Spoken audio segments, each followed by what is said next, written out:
नारद जी कहते हैं कि श्री नारद जी अपने 81वें सूत्र में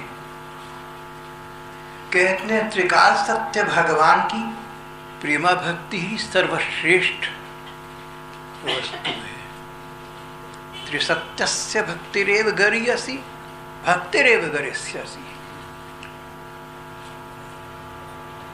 त्रिसत्यस्य भक्तिरेव गरिष्यसि।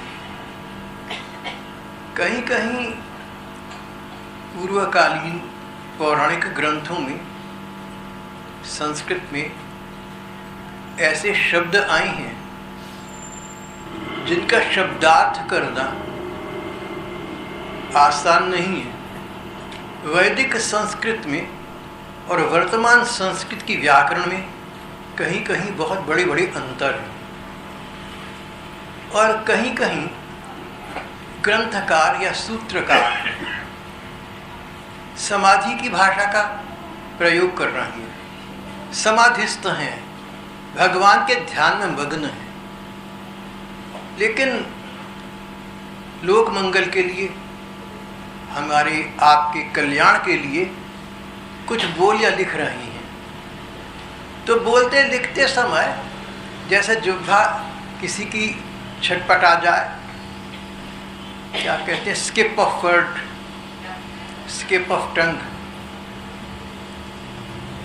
जीभ लड़खड़ा गई, कुछ का कुछ मुंह से निकल गया। कहीं कहीं समाधि की भाषा का प्रयोग है हमारे पौराणिक संस्कृत साहित्य में। बड़े बड़े विद्वान इस देश में हुए हैं और आज भी होंगे। तो विद्वान लोग फिर अपने अध्ययन और अनुभव के हिसाब से उन शब्दों की व्याख्या किया करते हैं। ये तो पौराणिक युग की बात की मैंने आपसे। वर्तमान युग में अभी कुछ दशाब्दी पूर्व हमारी देश की रत्न, हमारी देश की कवयित्री शिरोमणि महादेवी वर्मा जी विराज रही थी। प्रयाग में महादेवी वर्मा जवाहरलाल नेहरू इत्यादि महापुरुष उनके प्रति उच्च आदर का भाव रखती थी।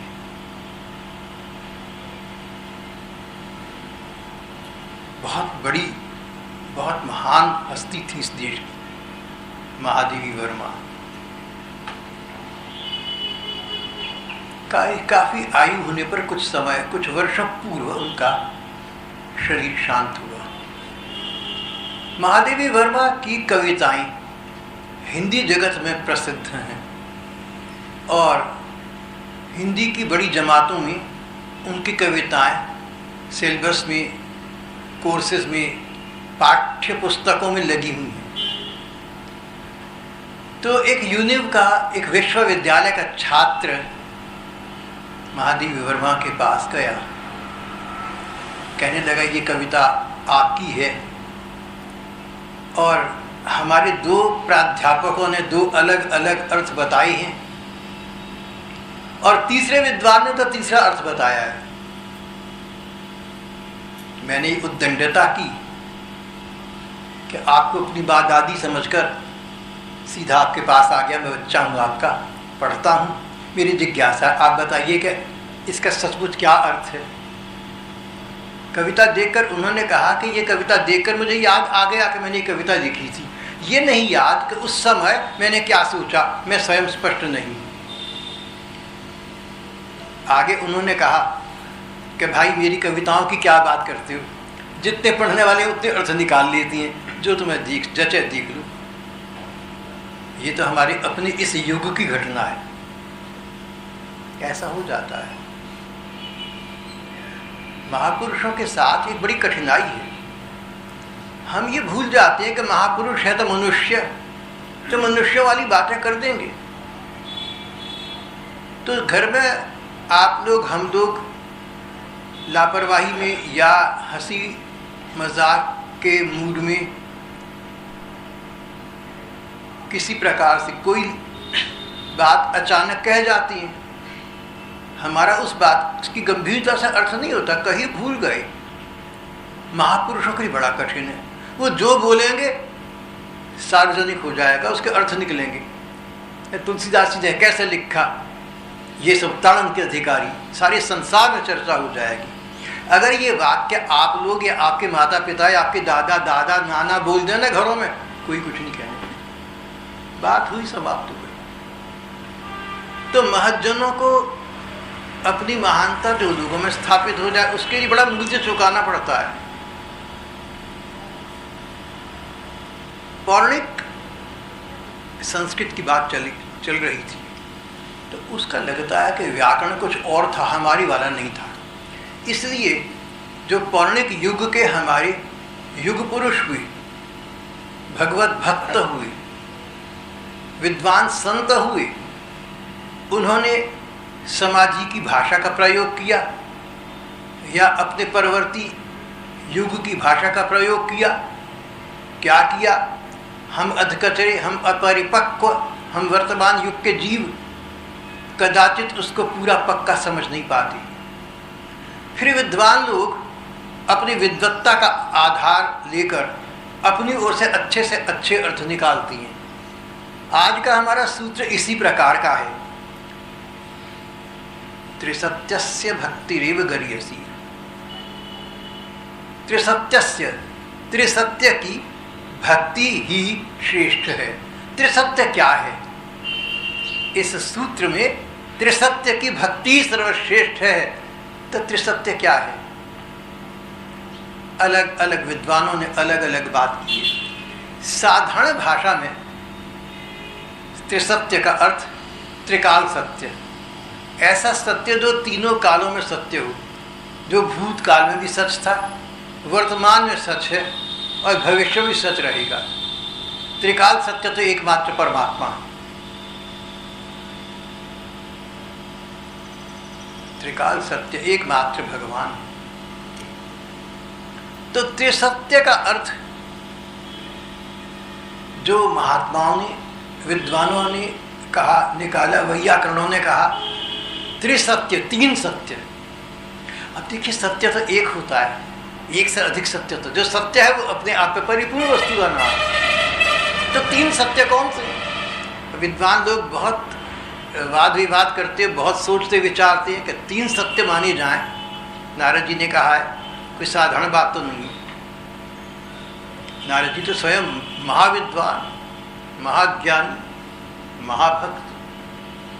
तो नारद जी ने त्रिसत्यस्य का क्या अर्थ निकाला होगा?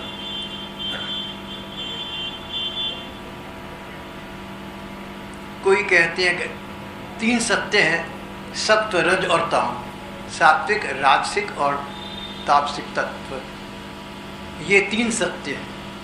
कई कहते हैं कि त्रिमूर्ति त्रिसत्य है, ब्रह्मा विष्णु महेश। कई कहते हैं कि त्रिसत्य का अर्थ है ब्रह्म, जीव और माया। ऐसे ऐसे जो तीन तीन के अर्थ निकलने वाले शब्द है वो तो अनेक हैं। जो मुझे जचा महापुरुषों की वाणी पढ़कर और अपने को भी, वो तो सीधा यही बैठता है कि त्रिसत्य से श्री नारद जी का भावार्थ त्रिकाल सत्य भगवान से रहा। अगर ऐसा मानी तो पूरे सूत्र की संगति बैठ जाती है। त्रिसत्यस्य भक्ति, जो त्रिकाल सत्य परमात्मा है उनकी भक्ति श्रेष्ठ है। संसार में भगवान के अतिरिक्त कुछ भी तो त्रिकाल सत्य नहीं है। तो त्रिकाल सत्य नहीं है, तो इसका अर्थ ये हुआ कि जिन वस्तुओं में और जिन व्यक्तियों में हम अपना मन लगाएंगे वो वस्तुएं त्रिकाल सत्य नहीं है, आगे ठहरने वाली नहीं है, वो व्यक्ति भी सदा रहने वाली नहीं है। तो जो चिरंतन पुरुष, जो चिरंतन सत्य है, सदा रहने वाला, शाश्वत, अनश्वर, अविनाशी, आद्यंत विहीन, जिसका न आरंभ है न अंत है। धर्मग्रंथ तो यहाँ तक कहते हैं न मध्य है। जब आरंभ नहीं है और अंत नहीं है तो मध्य भी क्या होगा? वेदांत का अध्ययन करे तो या तो मस्तिष्क बहुत प्रखर हो जाएगा और या व्यक्ति पागल हो जाएगा। साधारण व्यक्ति के लिए वेदांत नहीं है, वेद नहीं है, उपनिषद नहीं है।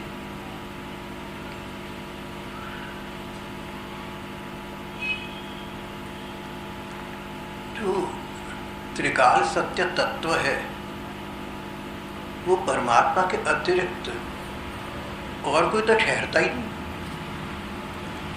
त्रिकाल की भक्ति ही उचित है। तो भक्ति जहाँ जहाँ नारद जी ने बतलाई है, भगवान की भक्ति बताई है, तो इसका अर्थ ये हुआ कि उन्होंने भक्ति के स्थान पर त्रिसत्य शब्द का प्रयोग किया है, एक पर्याय का प्रयोग किया, एक समानार्थक शब्द का प्रयोग किया। त्रिसत्य, भगवान जो त्रिकाल सत्य हैं, उनकी भक्ति होना, उनकी लगन लगना मानव जीवन का यही चरम सिद्धांत है, चरम फल है। मुझे ये व्याख्या जो मैंने पढ़ी सुनी है ठीक लगती है, क्योंकि अगर हम पूरी पुस्तक पर ध्यान दें, अगर अब तक के जो पिछले 80 सूत्र हो चुके हैं उनको ध्यान से पढ़ें, तो सब जगह भक्ति की चर्चा जहाँ है, परमात्मा की, भगवान की भक्ति की चर्चा चल रही है। ये तो आप लोग भी जानते हैं। तो यहाँ पर जब नारद जी कहते हैं भक्ति ही सर्वश्रेष्ठ है, त्रिकाल की भक्ति सर्वश्रेष्ठ है, तो त्रिकाल सत्य परमात्मा की भक्ति से आशय है, ये बड़ा स्पष्ट हो जाता है। व्याकरण की दृष्टि से क्या स्थिति बनेगी ये तो कोई व्याकरण के विद्वान बताएंगे, लेकिन सरल भाषा में प्रचलित शब्दों में ऐसा जचता है, त्रिसत्यस्य भक्ति। संसार में कोई संबंध त्रिकाल सत्य नहीं है, कोई संबंध त्रिकाल सत्य नहीं है। हमारे धर्म ग्रंथों में इस बात को बड़े अच्छे शब्दों में बार बार खोलकर समझाया है। ब्रह्मवैवर्त पुराण तो इस सिद्धांत से भरा पड़ा है। कथा सुनाते हैं किसी राजा रानी और उनके संतान की, उनके साथ कोई घटना घटी, अच्छी या बुरी, फिर बतलाती हैं कि राजा रानी पिछले जन्म में कौन थे, संतान कौन थी, तब इनके परस्पर क्या संबंध थे, इनके बीच क्या घटा था जिससे अब वर्तमान जीवन इनका वैसा बना जैसा कथा में बताया गया। पिछले जन्म की बात बताते हैं, वर्तमान जन्म की तो है ही, और कहीं कहीं तो आगे का बताते हैं, ये व्यक्ति अब आगे जाकर ऐसा बनेगा, कहीं कहीं तो ये भी निरूपण कर देती है। कहीं कहीं महात्मा सिद्ध संत या स्वयं भगवान किसी रूप में आकर कहती हैं कि भैया तुम्हारा वर्तमान तो ये है ना, आगे जाकर ऐसा होगा। भगवान तो बहुत स्थानों पर भक्तों को वर देते समय ऐसा बतलाती हैं। अभी तो तुम, भगवान ने ध्रुव भक्त से कहा, ध्रुव का बचपन में अपमान, 5 वर्ष के ध्रुव का अपमान इसलिए हुआ कि वो सौतेली माँ का बेटा था। तो सब कथा जानती हैं, सौतेली माँ ने उसका अपमान किया। 5 वर्ष का ध्रुव पिता की गोद में बैठना चाहता था। सौतेली माँ ने ईर्ष्या से चिढ़कर कहा, तेरे इतने भाग कहाँ, तू इनकी गोदी में नहीं बैठ सकता, तुझे इनका राज नहीं मिलेगा, मेरे लड़के को मिलेगा। और फिर एक असंभव बात सोचकर कहा, अगर राज चाहे ना यहाँ का तो भगवान को प्रसन्न करके उनसे मांग ले, नहीं तो नहीं मिल सकता। भाव ये था कि 5 वर्ष के बच्चे के लिए भगवान को प्रसन्न करके भगवान प्रसन्न होंगे, प्रकट होंगे, वर देंगे, सब असंभव है, ऐसा उस महिला को लगता था, और आसान है भी नहीं। तो ध्रुव को ये बात चुभ गई, छू गई। 5.5 महीने नारद जी के बताए अनुसार उन्होंने भजन तपस्या बहुत कुछ किया, भगवान प्रकट हुए, वर मांगो। भगवान को देखकर ध्रुव के ईर्ष्या द्वेष समाप्त हो गए, मान अपमान का विचार समाप्त हो गया। मैं क्षत्रिय बालक हूँ, मेरा अपमान हुआ, ये बात समाप्त हो गई। हरि को भजे सो हरि का हुई, जाति पाति पूछा नहीं कही। अरे मैं क्षत्रिय बालक क्या हूँ, मैं तो इन ठाकुर का हूँ। भगवान ने कहा ध्रुव वर मांगो ना, 5 बरस के ध्रुव भोली आंखों से प्रभु को देखते रहे। बोले प्रभु मैं ना आपका प्यार चाहता हूं। भगवान हंस पड़े, बोले ध्रुव ये नियम है कि मैं वर मांगने को कहूं तो जो वर मांगा जाता है मैं उसको पूरा करता हूं। एक ये भी नियम है कि जिस इच्छा से प्रेरित होकर तुमने मेरी भक्ति की, भजन किया, तपस्या की, उसको भी पूरा करना होता है, ये भी नियम है। तो तुम तो राज्य चाहते थे ना। बोला नहीं प्रभु अब नहीं चाहता। आपको देखकर पता नहीं मन कैसा बन गया। ये सारा विश्व ब्रह्मांड, ये सारा संसार मुझे तुच्छ लग रहा है, आसान लग रहा है। क्या राज्य, क्या पिता, क्या सौतेला भाई, सब बराबर है। सब रूपों में आप ही लीलायमान है। भगवान मैं आपकी भक्ति के अतिरिक्त अब कुछ नहीं चाहता। आप अपना मुझे प्रेम प्रदान करिए, मेरा मन आपके चरणों में लगा रहे, एकमात्र आपके चरणों में। बोली ठीक है, तो कुछ समय तुम राज्य कर लेना, जिससे कि तुम्हारी जो इच्छा थी, जिससे प्रेरित होकर तुमने तप किया, वो पूरी हो जाए। नहीं तो ये इच्छा न जाने कब कैसे जागृत हो जाए। तो विधान के अनुसार पहले तुम राज्य करना, फिर तुम्हें ध्रुव लोक की प्राप्ति होगी और उसके बाद तुम्हें मेरे धाम में स्थान प्राप्त हो जाएगा। मैं आपको एक उदाहरण दे रहा था। इस प्रकार भगवान ने न जाने कितने भक्तों को भविष्य में उनका क्या रूप होगा ये बताया। ऐसे और अनेक कथा गाथाएं हैं जो आप लोग पढ़ते सुनते रहते हैं, भरी पड़ी। तो बात ये चल रही है कि आज हम जिन लोगों को अपना मित्र मानते हैं और उन मित्रों के लिए हम अपने प्राण देने को तत्पर हैं, उन मित्रों के मित्र हमारे मित्र, उन मित्रों के शत्रु हमारे शत्रु, इतना आपसदारी मित्रों की हमारी। हो सकता है कि धर्म ग्रंथ पढ़ें तो उसमें लिखा हो कि आज के जिस मित्र के कारण मैं किसी तीसरे व्यक्ति से शत्रुता ले रहा हूं, ये मेरी उससे शत्रुता लेना, ये वर्तमान मित्र मुझसे बदला ले रहा है, पिछले जन्म में ये शत्रु था मेरा, ये मित्र पिछले जन्म में शत्रु था मेरा, हम रक्त पिपासु थे एक दूसरे के। कोई कथा लंबी चौड़ी बताएंगे, सार ये निकलेगा अब अगले जन्म में ये शत्रु तुम्हारे मित्र के रूप में आएगा और इतना प्रगाढ़ मित्र बनेगा कि इसके लिए तुम शत्रुता का कष्ट भोगोगे किसी तीसरे का। वो वर्तमान जन्म में हमारा। सोच के बड़ा वैराग्य होता है, बड़ा विचित्र लगता है।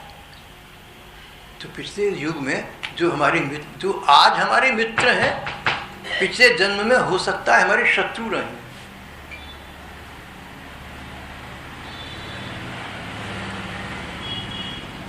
छोटा सा बच्चा था, 11 महीने, पता नहीं कैसे उसे असाध्य रोग लग गए बच्चे को और 11 महीने में ख़त्म होने लगा। बड़ी दवाएं की, बड़ी डॉक्टर बुलाए, बड़ा खर्चा हुआ रही, सेठ जी ने बहुत कुछ किया। तो पूरे 11 महीने के बाद अगले दिन सुबह को उस बच्चे ने आंखें खोली और बोल पड़ा। 11 महीने का बच्चा बोल पड़ा, तूने पिछले जन्म में मेरी बड़ी खर्ची कराई थी, बड़े दुख दिए थे मुझे, सब बदले ले ली तेरी मैंने, अपनी दुश्मनी का बदला ले लिया। 11 महीने परेशान रखा ना तुझे, खर्चे करे ना तूने मेरे लिए, ये सब तुझे मेरा पिछले जन्म का देना था। चलता हूँ, अलविदा। देखते रह गए, लोग मौजूद थे, सत्य घटना है, कल्याण में छपी थी। और ऐसी मैंने तो अनेक घटनाएं पढ़ी हैं, धर्म ग्रंथ में ऐसी अनेक घटनाएं आती हैं। आज जिनको हम अपना मित्र समझ रहे हैं, कदाचित पिछले जन्म में हमारे शत्रु थे। आज जो हमारे शत्रु या मित्र हैं, अगले जन्मों में ये प्रतिकूल हो जाएं, कुछ पता नहीं। तो ये बात चल रही है कि जो 3 काल है ना, भूतकाल यानी पिछले जन्म जन्मांतर, वर्तमान काल ये जन्म जीवन, और भविष्य आने वाले जन्म परलोक में, इन तीनों कालों में सत्य हमारा एक जैसा नहीं टिकता। जैसा मैं आज हूं, पिछले जन्म में क्या पता कैसा रहा हूँगा। सभी की यही स्थिति है। एकमात्र भगवान ऐसे हैं कि किसी युग में आ जाएं, किसी कालखंड में आ जाएं, उनका रूप आयु के कारण से, समय के प्रवाह के कारण से बदलता नहीं। अपनी इच्छा से तो अनेक रूप आए, वो तो वर्तमान जन्म में भी, वर्तमान प्राकट्य में भी भगवान कर सकती हैं। देखिए श्री कृष्ण 11 बरस 7 महीने अपने बचपन में वृंदावन रहे ना, तो कैसे थे चित्रों इत्यादि में आपने देखा है, पढ़ा है। भोले भाले लेकिन चंचल बालक, सुंदर, लावण्य, मधुर, और जैसे बच्चों की होती हैं, सबके मनुष्यों की होती हैं 2 हाथ 2 पांव। लेकिन महाभारत के युद्ध में जो श्री कृष्ण हैं, मथुरा और द्वारका में, वो चतुर्भुज हैं, 4 भुजा वाली हैं। ये तो सभी जानती हैं। अगर भगवान चाहें, अपनी इच्छा से किसी भी अवतारी काल में अपना रूप बदल सकते हैं, तो वे भगवान अपनी इच्छा से रूप बदलें, सो बात नहीं है। बात तो ये है कि क्या हम लोग अपना रूप बदल सकते हैं? हम तो नहीं ऐसा कर सकते। मैं सोचूं या आप सोचें हम चतुर्भुज हो जाएं, तो बड़ा कठिन है, असंभव है। यहाँ ये बात चल रही है कि पिछले अनेक जन्म हो चुके हमारी, पता नहीं कैसे रूप रंग रहे होंगे, कैसी भाषाएं रही होंगी। श्रीमद् भागवत में वृत्तांत आता है, कालक्रम का वर्णन, उसमें बतलाती हैं, समय की बात बताती हैं कि जैसे हमारा ये ब्रह्मांड है, हमारी पृथ्वी, सूर्य, चंद्र, नक्षत्र, ग्रह इत्यादि, अगर इसको एक इकाई मान लिया जाए तो ऐसी अरबों इकाई मिलाकर एक ब्रह्मांड बना, और ऐसे करोड़ों करोड़ों ब्रह्मांड हैं। हम किस ब्रह्मांड में कब रहे होंगे कुछ नहीं पता। हम किस ब्रह्मांड में, यानी न तो इस पृथ्वी पर थे, न चंद्रमा पर थे, न सूर्य पर थे, न नक्षत्रों में थे, न इसके बीच कहीं थे। खरबों अरबों मीलों की दूरी पर कहीं किसी लोक में रहे होंगे। वहां पर हो सकता है मनुष्य ना होते हों, या उनकी शक्लें और तरह की होती हैं। वहाँ मानव जाति ना हो, कोई और जाति हो। वहाँ पशु पक्षी ना हो, कोई और प्रकार के पशु पक्षी हो। कदाचित वहाँ पर चंद्रमा सूर्य नाम ना हो। ऐसे ब्रह्मांड है जहाँ सूर्य नहीं है, जहाँ चंद्रमा नहीं है। हमारा जो आजकल चंद्रमा है, 5 करोड़ साल के बाद विज्ञान वेत्ताओं का कहना है चंद्रमा इस पृथ्वी पर नहीं दिखाई देगा। तो जैसे अमावस्या की रात है ना, 30 रातें ऐसी होंगी 500 करोड़ के बाद। घबराने की बात नहीं है। एक को कहा वो घबरा गए, चंद्रमा नहीं होगा रात को। मैंने कहा 5 करोड़ बरस के बाद है, तो चिंता ना कर। कहते नहीं फिर होगा तो ना रात को। मैंने कहा क्या होगा, नहीं होगा तो क्या है। जैसे आजकल अमावस्या की रात है, ऐसा होगा, 30 रातें ऐसी होंगी। अमावस्या की रात को पता भी चलता नहीं आपको, तो कब अमावस्या चली गई, इसमें चिंता की क्या बात है। सब कुछ परिवर्तनशील है, ये बात चल रही है। जहाँ पर आजकल हिमालय के पहाड़ हैं, वहाँ पर बहुत समय पहले सागर था, पानी था, जल था। टिथिथ उसका नाम, टिथिथ नाम का महासागर था, जहाँ पर आजकल हिमालय के पर्वत की बड़ी बड़ी श्रृंखलाएं हैं। सब प्रकृति परिवर्तनशील है, जीव परिवर्तनशील है। अपरिवर्तनीय सत्ता एकमात्र त्रिकाल सत्य परमात्मा है। त्रिसत्य शब्द से इसीलिए हमने त्रिकाल सत्य भगवान का वर्णन समझा। हम सब परिवर्तनशील हैं। पिछले जन्मों में हम जैसे थे आज नहीं है, जैसे आज हैं आगे नहीं होंगे। हम त्रिकाल सत्य नहीं है। जो हमारे इष्ट मित्रगण थे, पहले थे, आज वो नहीं है, अगले में नहीं होंगे।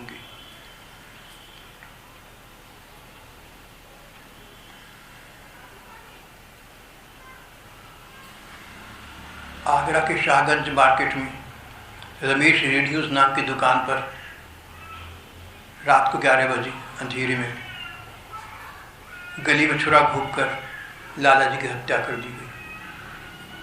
ये 20 बरस पुरानी कहानी है, अखबार में छपी है। वहाँ जाकर देखा, सच निकली, बात समाप्त हो गई। कचहरियों में चलते रहते हैं मामले, कचहरी प्रमाण चाहती है। अब सच्चे झूठे प्रमाण, कई बार सच्चे प्रमाण नहीं मिलते, कई बार झूठे प्रमाण सिद्ध हो जाती है, क्या पता लगता है। उधर दिल्ली के करोल बाग में 5 बरस का एक बच्चा अब तक साधारण बच्चों की भांति भूलता नहीं था। जब 5 बरस का हुआ तो अपनी अस्फुट भाषा में बोलता था, अस्फुट, अस्पष्ट, होठों में कुछ बोलता, और अक्सर ऐसा लगता था कि बड़ा गुस्से में। क्या हो गया? जिस स्कूल में उसको डाला, वहाँ स्कूल में भी उसकी यही स्थिति थी। वहाँ के प्रिंसिपल साहब लड़के के पिताजी के मित्र थे। पिताजी और प्रिंसिपल साहब ने बात की, कुछ समझ ना आया। जब लड़का 1-1.5 बरस और बड़ा हुआ और उससे पूछा, बोला मारूंगा उसको, पीटूंगा। किसको? बोला उसने रात को 11 बजे मेरे गले में प्रहार किया था उसको। उसका नाम क्या है? नाम बता दिया। तो तुम कहाँ रहते थे? आगरा। शायद उसने कहा शाहगंज मार्केट, रमेश रेडियस की दुकान पर। तो वहाँ कौन है? बोला बहू बच्चे हैं। 6 वर्ष का लड़का कहता बहू बच्चे हैं।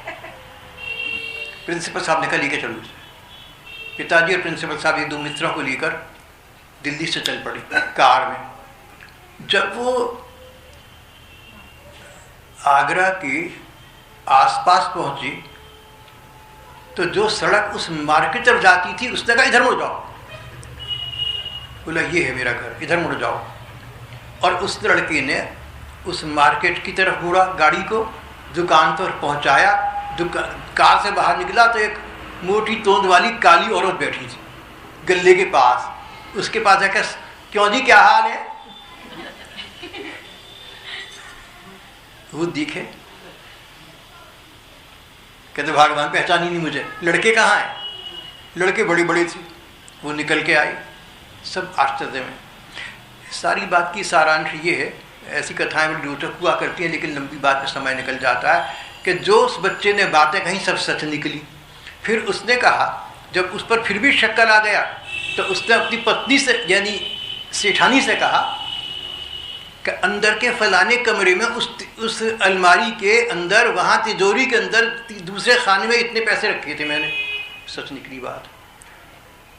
और रात को 11 बजे किसी ने प्रहार किया था, ये भी सत्य थी, उसका नाम बता दिया।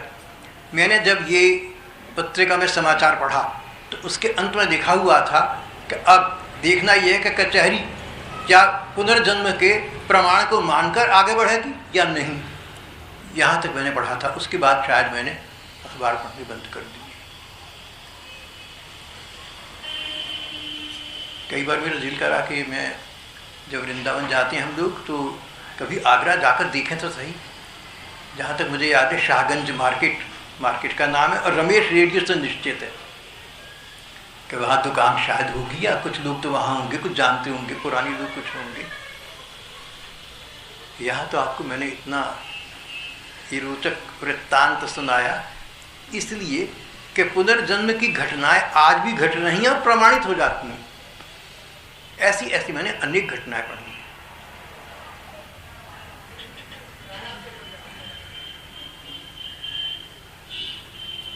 तो किसकी शत्रुता, किसकी मित्रता, कब कहाँ शत्रुता मित्रता में, मित्रता शत्रुता में बदले। पिछले जन्म की दादी अब बेटी बन जाए आपकी।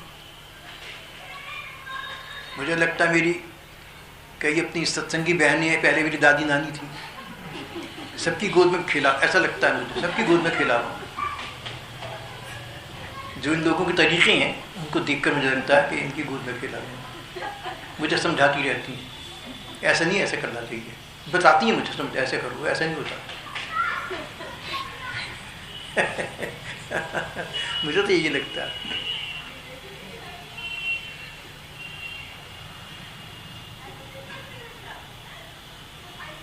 भाव ये कि जब अनेक जन्म होते हैं तो मानव का जीवन परिवर्तनशील तो है, तो मानव जीवन में एक ही चीज़ है जो अपरिवर्तनीय है, जो पिछले जन्मों में भी थी, इस जन्म में है और आगे बनी रहेगी। अध्यात्म की भाषा में उसका नाम है जीवात्मा, हमारी आत्मा। न जायते म्रियते वा कदाचित। आत्मा की अमरता के विषय में गीता जी के दूसरे अध्याय में भगवान ने बहुत कुछ बताया है। तो ये जो जीवात्मा है, जीव की आत्मा, हम सब जीव हैं, हमारी आत्मा को जीवात्मा कहती हैं। ये जीवात्मा परमात्मा का अंश है।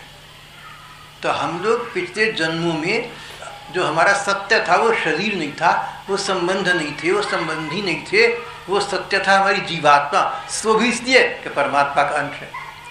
जब तक ये जीवात्मा अपने अंश परमात्मा से नहीं मिलता तब तक ये भटकता रहेगा अनेक अनेक जन्मों में। इसलिए धर्म ग्रंथ कहते हैं और प्रेमावतार प्रभु चैतन्य देव आदि संतों ने कहा कि तुम इस जन्म को भगवान की प्राप्ति के लिए लगा लो तो तुम्हारी भटकन समाप्त हो जाएगी। इन भगवान की त्रिसत्यस्य भक्ति, इन त्रिकाल सत्य, इन अविनाशी भगवान के प्रति लगन लगना कि ये भगवान मिल जाए तो जन्म जन्मांतर की मेरी प्यास, मेरी पिपासा शांत हो जाए।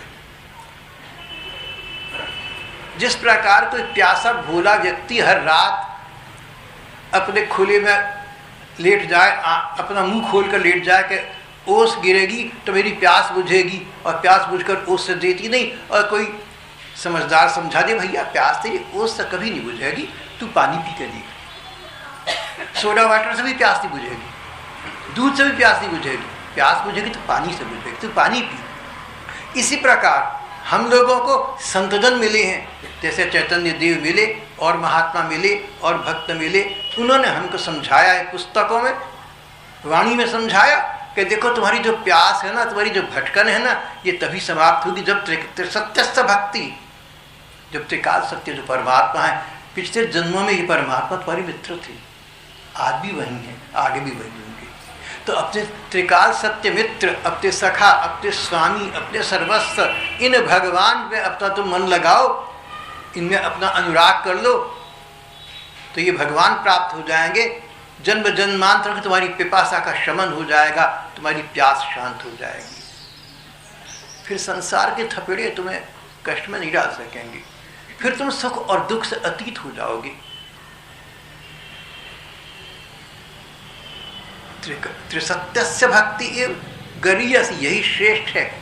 और नारद जी अपनी बात पर जोर देने के लिए, समझाने के लिए दोहराते हैं, भक्तिरेव गरीयसी, भगवान के प्रति प्रीति पूरी थी लगन, यही सर्वश्रेष्ठ वस्तु है, यही साध्य है, यही साधन है।